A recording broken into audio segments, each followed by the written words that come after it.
अस्सलाम वालेकुम my dear students. आज हम पढ़ेंगे वाहद जमा। ओपन योर उर्दू वर्कबुक सफ़ा नंबर 34। वाहद जमा, वाहद का क्या मतलब है? वो इस जो सिर्फ एक शख्स, जगह या चीज़ को ज़ाहिर करे, वाहद कहलाता है। जैसे बच्चा, किताब, लड़का, यानी कि एक बच्चा, एक किताब, एक लड़का। जमा, जमा का क्या मतलब है? ज़्यादा, वो इस जो एक से ज़्यादा अशख़ास, जगहों या चीज़ों को ज़ाहिर करे, जमा कहलाता है। जैसे बच्चे, किताबें, लड़के।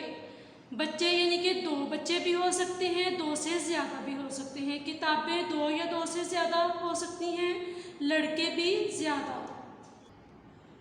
फॉर एग्ज़ाम्पल, अंडा, अंडे, यानी कि एक अंडा, ज़्यादा अंडे। टोकरी, टोकरियाँ। गुब्बारा, गुब्बारे। दुआ, दुआएं। वर्दी, वर्दियाँ। जूता, जूते। सूबा, सूबे। यानी कि वाहद वो अल्फाज होते हैं जो एक हो, ठीक है, और जमा दो या दो से ज़्यादा हो।